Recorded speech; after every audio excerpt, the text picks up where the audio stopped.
इस ऐतिहासिक मठ ब्रिज तक जाने का आप इससे अंदाज़ा लगा सकते हैं कि कछुए की चाल में मेरी गाड़ी जाने को मजबूर है, क्योंकि इतना जोखिम भरा ये रास्ता है।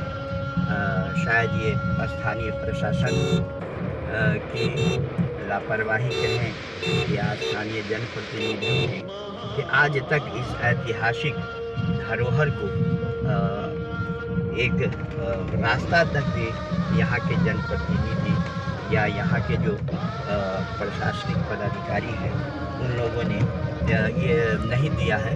ये काबिल गौर है और ज़रूरत है कि इस ऐतिहासिक धरोहर को बचाने की, ताकि आने वाले दिनों में यहाँ के जो लोग हैं, यहाँ के जो आने वाली नस्ल है, वह इस इतिहास को याद रखे कि ये सैकड़ों साल पुराना वट वृक्ष यहाँ के स्थानीय प्रशासनिक पदाधिकारी और जनप्रतिनिधियों की देखभाल की वजह से सुरक्षित है।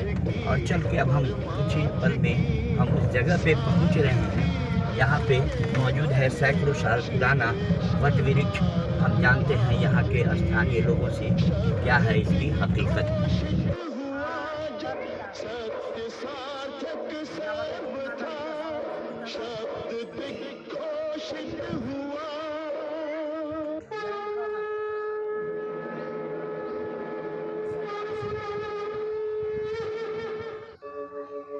यदा यदा हि धर्मस्य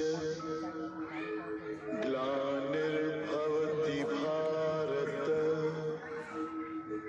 अभ्युत्थानम् अधर्मस्य तदात्मानं सृजाम्यहम् परित्राणाय साधूनां विनाशाय च दुष्कृतां धर्म मेन पेड़ सर यही हुआ सामने वाला। अच्छा, ये पहले पूरा राउंड घेरा हुआ था। इसमें तो मन समझे कि दूर बारिश जैसे ऊपर रुक जाता था, इतना गहरा था, मतलब इतना घना था। धीरे धीरे जैसे समझे कि अब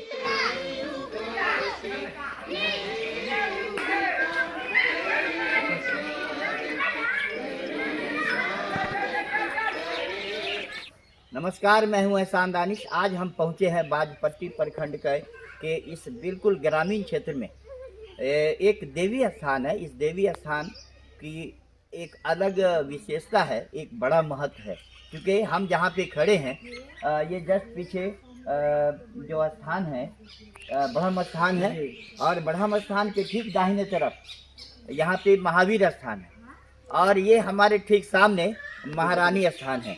यहाँ पे तीन हम अपने कैमरा पर्सन से चाहेंगे कि ये महावीर महारानी स्थान को दिखलावे। यहाँ पे तीन जो महत्वपूर्ण स्थान है, ये अपने आप में बड़ा ही यूनिक है।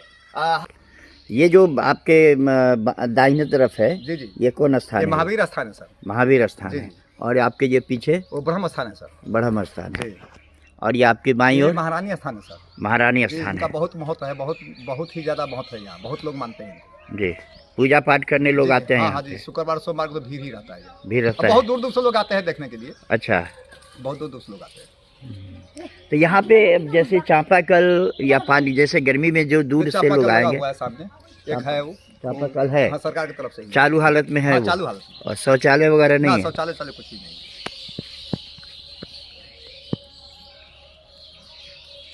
आप सरकार से कुछ डिमांड करना चाहिएगा क्या? हम लोग तो सर ग्रामीण तो यही सोच रहे हैं कि कब सरकार कुछ यहाँ फंड दे कि ताकि ये शौचालय बन जाए, कुछ बैठका उठका बन जाए, एक चबूतरा यहाँ बन जाए कम से कम भजन कीर्तन के लिए। यही हम लोग चाह रहे हैं।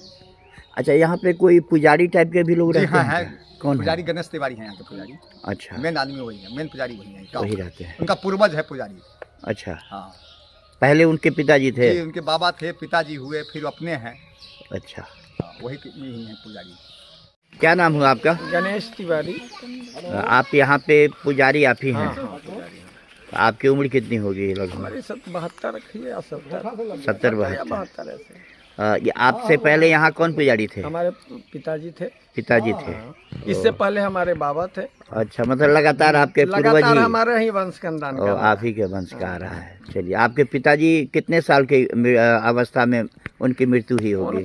उनका भी तो लगता है कि 60-65 के करीब ऐसा है।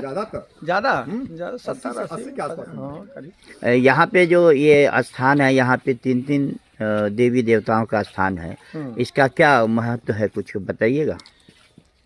इनका महत्व तो सबका अपना, उधर ब्रह्म स्थान है, इधर महारानी जी हैं, तो यही सब होता है ना।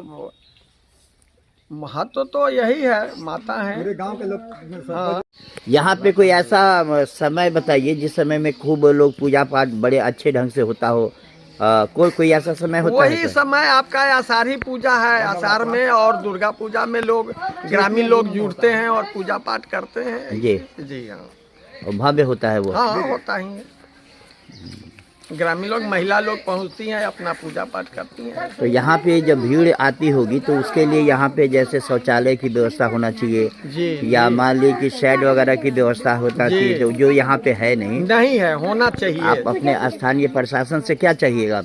हम तो यही चाहेंगे कि शौचालय वगैरह हो और उनका महिला लोग आती हैं उनके लिए व्यवस्था बात हो, ये सारे व्यवस्था। जी। अच्छा, आपके हिसाब से ये जो बरगद का बहुत पुराना पेड़ देख रहे हैं, काफी 2-2.5 एकड़ में फैला हुआ है जी, कि कितना साल पुराना होगा? ये तो मैं समझता हूँ कि हमारे पिताजी बाबा जो थे जी, उनके अकल से भी पहले का भी है। जी जी, अरे सही अंदाजा लगाना मुश्किल है। अंदाजा लगाना मुश्किल है। कितना 100 साल पुराना है ये कहना मुश्किल है। हाँ, 100 साल क्या, 72 जब मेरा उम्र हो गया, हमारे बाबा जी का उम्र का से भी आगे का है। जी, वो भी नहीं देखे हुए ये तो बड़ा भव्य था, इधर आकर के सब गड़बड़ हो गया है। इसमें आप घुस नहीं सकते थे सर, इतना इसमें तो सर ऐसा था कि बाहर से साधु संत आते थे अयोध्या से, 100 संत आते थे और 15-15 दिन यहाँ रुकते थे और दर्शक लोग बाहर से आकर के देखते थे। लेकिन अभी तक कुछ देख रहे हैं कि क्या पोजीशन हो गया है। अब तो समय परिवर्तन है ना। पहले आपसे मैं बताता हूँ कि पहले सबको धाक मानता था लोग, हमारा आया तोड़ दिया, कुछ कर दिया, ये पोजीशन है अब हर जगह, हर गाँव का। मैं इसके जीर्णोद्धार की बहुत आवश्यकता है यहाँ। जी, बहुत बहुत। अगर आप लोगों के अनुकंपा से हो जाए नहीं, चलिए, आप लोगों की बात को, हमारा काम है आपकी बात को आगे तक पहुँचाना। हमारी कोशिश होगी कि हम आपकी बात को आगे तक पहुँचा दें ताकि सरकार इस पे ध्यान दे। आप मुझे ये बताएं कि अभी सीतामढ़ी जिला को रामायण सर्किट से जोड़ने के लिए बहुत सारी योजनाएं चल रही है। आपके बाजपट्टी प्रखंड में ही बोधायन मंदिर है, उसके भी डेवलपमेंट का काम हो रहा है।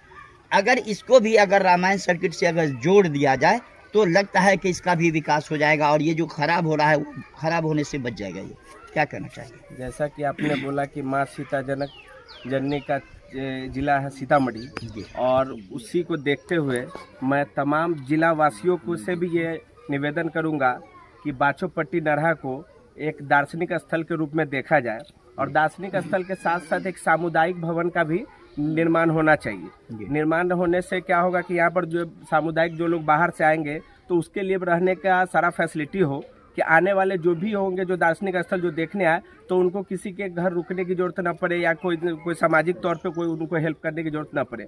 और जहाँ तक रही पंचायत समिति, तो हम लोग जितने जनप्रतिनिधि बैठेंगे तो खासकर इस मुद्दे पे ज़्यादा विषय करना हम लोग को कि भाई जो सामुदायिक या दार्शनिक स्थल है तो वो अगर पॉपुलर होगा तो हमारा बाजपट्टी पॉपुलर होगा, न कि मैं पॉपुलर होगा बाजूपट्टी होगा। तो बाजपट्टी के लिए बहुत बड़ी गर्व की बात होगी कि अगर ये इसको पर्यटन स्थल से जोड़ा जाता। मैं एमपी साहब को भी दूंगा चिट्ठी लिख के इस विषय में कि पर्यटन स्थल से इसको बाछोपट्टी नरहा को जोड़ा जाए कि आने वाला जनरेशन होगा वो देखे, ताकि ऐसे रहते रहते खराब ना हो कि आने वाला जनरेशन, जो अभी कुछ लोग बता रहे हैं कि बहुत सारे दिनों से आ रहा, कोई देख रेख नहीं हो रहा है, तो देख रेख होगा, उसके सामुदायिक भवन बनेगा, जो लोग दार्शनिक स्थल आएंगे तो उसमें सब लोग का सहूलत होगा।